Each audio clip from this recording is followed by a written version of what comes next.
Bonjour, docteur Vessy, c'est encore, Oui, bonjour, encore madame. moi qui vais vous interviewer aujourd'hui dans le cadre de l'atelier de formation sur la gémothérapie que vous proposez pour Osmose d'ici la fin de l'année, pour une journée. Et c'est une discipline de la phytothérapie que nous connaissons mal et on aimerait bien avoir quelques précisions dessus. Je vous remercie de nous les donner. Avec plaisir. Alors, je vais commencer par une petite plaisanterie sur les mots. La gémothérapie n'est pas l'utilisation des gemmes, du traitement par les gemmes, c'est-à-dire des minéraux cristallins. Bien qu'il existe, il y a un traitement qu'on appelle parfois lithothérapie, parfois minéralothérapie, qui peut utiliser les roches cristallines comme traitement. Mais ça, c'est une autre affaire. Nous en parlerons peut-être plus tard. Alors, dans la gémothérapie, gémos, c'est en grec ancien le tissu jeune de la plante. Donc, la gémothérapie, c'est un soin qui utilise les bourgeons de plantes, les petits chatons, les petits tissus jeunes que pousse la plante, et également, alors il y a les tissus aériens et les tissus souterrains, que sont par exemple les jeunes pousses, les radicelles également. Alors cette méthode a été créée cette fois-ci par un Belge qui s'appelait le docteur Paul Henry à Bruxelles, et qui était un grand homéopathe et qui a eu l'idée d'utiliser, après avoir vu que certaines plantes, sous leur forme naissante, étaient très actives, il s'est demandé si on ne pourrait pas créer une technique qui utiliserait les tissus jeunes de plantes utilisés habituellement en phytothérapie. Alors bien évidemment, s'agissant de bourgeons, de chatons ou de petites pousses jeunes, on va utiliser essentiellement des arbres. Mais pas seulement, il y a quelquefois d'autres, il y a des arbustes également qui sont utilisés en gémothérapie. Et comment obtient-on les produits de gémothérapie? Parce que en phytothérapie, il y a plusieurs façons de faire. Par exemple, il y a les teintures mères, il y a les sirops, il y a les tisanes, il y a les décoctions. Mais apparemment, c'est une autre méthode là. Eh bien, elles sont définies, ces méthodes dont vous parlez, par le véhicule que l'on emploie. Si c'est une infusion ou une décoction, c'est l'eau. Si c'est une teinture mère, par exemple en homéopathie, ou une teinture végétale, c'est bien sûr l'alcool à 60-65 degrés. Et s'agissant des bourgeons, vous avez tout à fait raison, c'est une technique très particulière que l'on a fait pour protéger de l'oxydation les tissus jeunes. C'est un triple traitement par l'eau, l'alcool et la glycérine. C'est-à-dire que l'on va mettre les tissus à macérer dans l'eau, enfin je ne vous donne pas tout le détail, on va fixer, stabiliser par la glycérine pour qu'ils ne se détruisent pas, et ensuite on fera une extraction alcoolique de la même manière que les teintures ou les teintures mères ou les alcoolatures dont on parle autrement. Alors la gémothérapie a donc cette particularité d'être ce qu'on appelle un macérat, et on l'appelle en général macérat glycériné.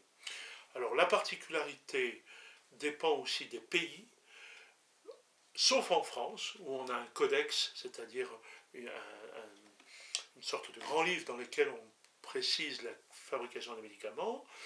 Les codex des autres pays, comme la Suisse, comme l'Allemagne, comme la Belgique, ne procèdent pas de la même manière.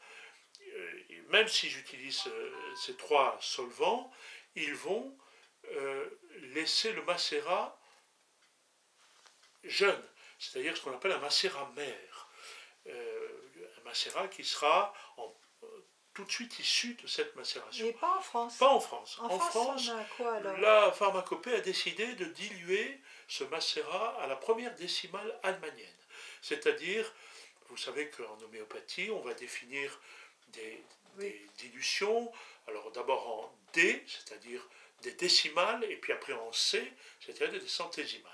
Et bien là, on va prendre le macérat mère, on va le diluer à la première dilution pour avoir d'abord un meilleur rendement, on aura plus de volume de macérat, ça c'est vrai, parce que les macérats mères qu'utilisent par exemple la Belgique ou l'Allemagne sont des tout petits flacons. Là, on va avoir des gros flacons de 125 ml ou 60 ml. Mais en même temps, ils seront au goût plus faciles à accepter, en général, mais pas toujours. Et en même temps, on a pensé qu'on exaltait par la première dilution, la première décimale, leur fonction. Mais excusez-moi, mais il y avait un peu d'alcool dedans. Il y a autant d'alcool dans les macérats français que dans les macérats mères. Je crois qu'il y en a même un peu plus, hein, Et finalement. donc pour les gens qui sont par exemple alcooliques et que l'on veut soigner de cette manière, c'est pas une Eh excellente bien, idée. il y a un moyen qui est de mettre le macérat pur sur le rebord d'une fenêtre et de laisser l'alcool s'éventer Sur les macérats français. sur les macérats français, de sorte que les gens ne seront pas trop alcoolisés, si vous voulez. On peut le faire d'ailleurs avec les autres extractions alcooliques que sont l'alcoolature. L'alcoolat, c'est un peu particulier parce que c'est une extraction par l'alcool mais suivie d'une distillation. Et puis les teintures mères de type homéopathique et les teintures végétales de type phytothérapique. Voilà.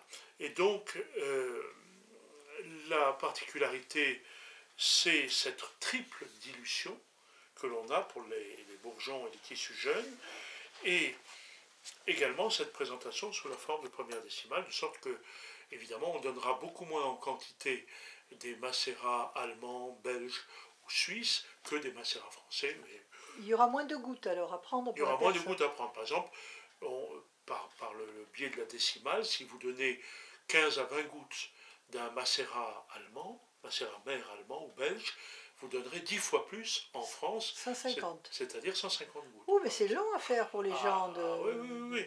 Mais bon, vous avez des pipettes qui sont Ah, gravées. qui, sont, Donc, ouais, qui permettent de le faire. l'avantage aussi de la présence de la glycérine et de l'alcool, c'est que la glycérine a un goût sucré, comme chacun le sait, et on peut y solubiliser des huiles essentielles. En plus du macérat. En plus du macérat. C'est-à-dire que vous pouvez parfaitement mettre des huiles essentielles à l'intérieur du véhicule que représente le macérat glycériné et vous aurez une excellente organolepsie, comme on dit. Ce sera agréable au goût, si vous voulez, ce qui n'est pas toujours vrai avec les teintures mères qui peuvent aussi solubiliser les huiles essentielles ou les teintures végétales. Ce que vous dites, c'est que dans les macérats mères, comme dans les macérats mères, comme dans les macérats glycérinés 1D, je crois, 1D, oui. Première décimale, on peut rajouter des huiles essentielles Tout à dans les fait. deux. Et surtout dans les macérats français, en première décimale. Oui, d'accord, surtout là. Voilà, parce que vous savez que certaines huiles essentielles sont caustiques au goût, elles peuvent abîmer les muqueuses, mais aussi la peau. Et donc, quand vous les mettez dans un solvant qui est beaucoup plus volumineux, si vous voulez, l'huile essentielle est beaucoup mieux diluée. Mais la gémothérapie agit-elle, elle aussi, sur tout type de maladies, tout comme la phytothérapie, ou comme l'aromathérapie, ou comme l'allopathie d'ailleurs, ou l'homéopathie. Il faut être modeste. Alors, il faut être modeste, pas tout à fait, d'accord. Elle va, je ne veux pas être trop technique pour nos auditeurs, mais ce que le docteur Paul Henry à l'origine, aidé par le docteur Max Tetto, qui était le fondateur du laboratoire de l'ISOS en homéopathie, je ne fais pas de publicité puisque ce laboratoire a disparu. Donc, tous les deux ont travaillé sur la gémothérapie et ont découvert qu'il y avait des principes actifs qu'on ne retrouvait pas dans la phytothérapie traditionnelle. Ces principes actifs sont de deux ordres essentiellement, il y en a d'autres. On les appelle les auxines et les gibérellines. Ces auxines, comme le nom l'indique, auxiliaires, viennent aider l'organisme à se stimuler d'un point de vue immunothérapique. Vous allez me dire, on peut le trouver aussi en phytothérapie, mais c'est beaucoup plus puissant en gémothérapie. C'est un peu comme des... Je vais faire une approximation qui doit être certainement fausse. Oui. Ça me rappelle vaguement les cellules souches et leur interaction à pouvoir se combiner et devenir des cellules efficaces. Tout à fait. C'est un petit peu comme si ces bourgeons possédaient des choses qui ne sont pas encore finalisées. Exactement. Et qu'ils peuvent finaliser. Ce sont des principes actifs souches, en quelque sorte, qui vont vieillir, se maturer. Ils vont disparaître peu à peu des tissus jeunes et on va retrouver d'autres principes actifs dans les tissus plus âgés. Donc j'avais raison d'y penser. Ces auxines et ces gibérellines sont des tissus qui stimulent l'organisme et qui le drainent en même temps. Donc on a une double fonction qu'on ne trouve pas toujours mélangée en phytothérapie, même si on la retrouve aussi particulièrement. Alors dans le séminaire que je ferai pour l'association Osmose, j'expliquerai la composition d'une trousse gémothérapie qu'on peut avoir comme une trousse d'huile essentielle, comme une trousse de phytothérapie. On peut avoir une trousse avec les gémothérapiques les plus importants. On verra quelles sont les différentes plantes et les différents arbres qui sont utilisés. On verra différentes préparations qui sont faites et on verra en détail les propriétés de la gémothérapie selon les plantes qui sont utilisées. Mais retenez que la puissance des tissus jeunes va donner des lettres de noblesse à la gémothérapie qu'on ne trouve pas avec les tissus plus âgés. Et je peux vous poser une autre question. Oui.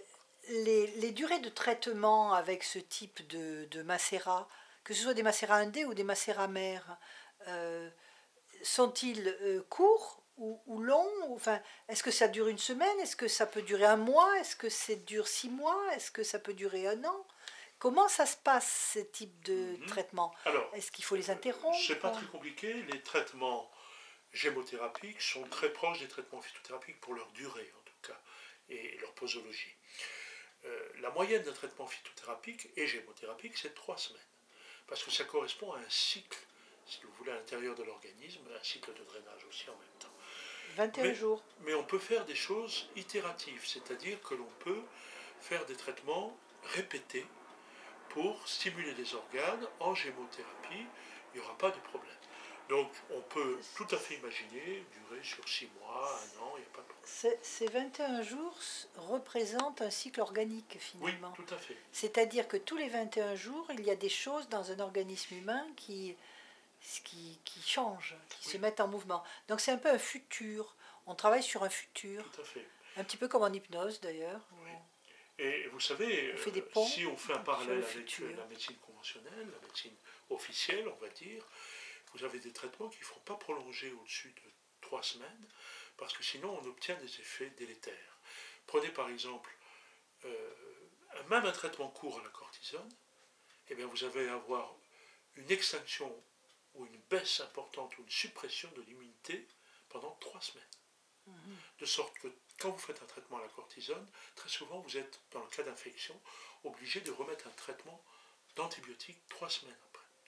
Voilà. Alors je précise tout de suite que les gémothérapiques n'ont pas d'effet spécialement antibiotique. On peut rajouter des huiles essentielles pour ce faire, qui ne sont pas destinées qu'à être une alternative aux antibiotiques, ça le répète à mes étudiants, mais tout à fait. Et donc, vous avez tout à fait raison de dire que ces 3 semaines correspondent à un cycle dans l'organisme. Voilà. Alors, les renouvellements sont fréquents en gémothérapie.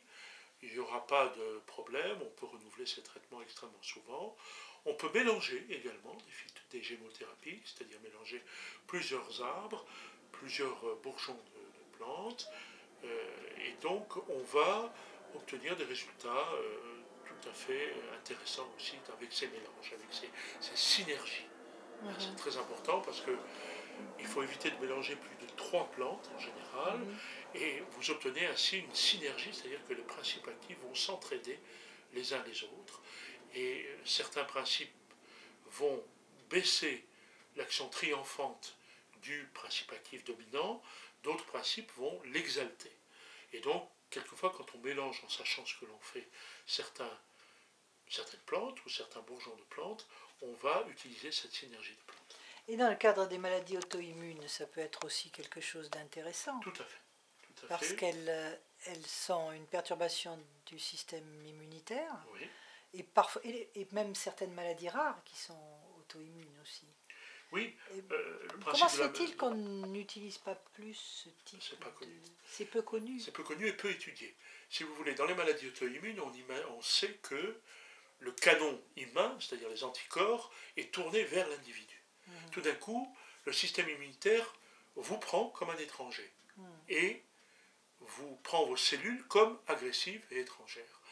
Et sachant que la gémothérapie était immunomodulante, comme l'aromathérapie, les huiles essentielles, eh bien on peut tout à fait moduler et réguler l'action des maladies auto-immunes qui, comme vous le savez, aussi bien que moi, se répandent à une vitesse grand V et singulièrement aux États-Unis. Singulièrement, oui, dans des pays finalement où on mange très mal et où on mange un peu n'importe comment. Voilà. Excusez-moi de le dire comme ça, mais, non, mais c'est vrai qu'on mange très mal et qu'ils mangent un peu n'importe comment et qu'ils n'ont pas une idée d'hygiène alimentaire ou d'hygiène de vie quotidienne. D'ailleurs, en Europe, on est en train d'y arriver aussi. Oui, On arrive très ce qu'on appelle la malbouffe. La malbouffe, oui, c'est ça. Et voilà. c'est malheureux parce que ça provoque en effet beaucoup de maladies auto-immunes, dont beaucoup de cancers. Mais il n'y a pas que cela. Il n'y a pas que celle-là. Voilà ce que je voulais vous dire sur la gémothérapie et sur le programme que je proposerai au moment du séminaire de Osmose. Et ce programme va avoir lieu, il me semble, courant octobre. Oui, tout à fait. C'est en octobre. Oui. Donc inscrivez-vous vite, car voilà, vous aurez la chance de pouvoir avoir une information importante sur une médecine intégrative peu connue, mais très efficace pour bien des maux. Voilà, et qui peut vous permettre de préparer l'hiver également. Et qui vous permettra de préparer l'hiver. À très bientôt. Au revoir.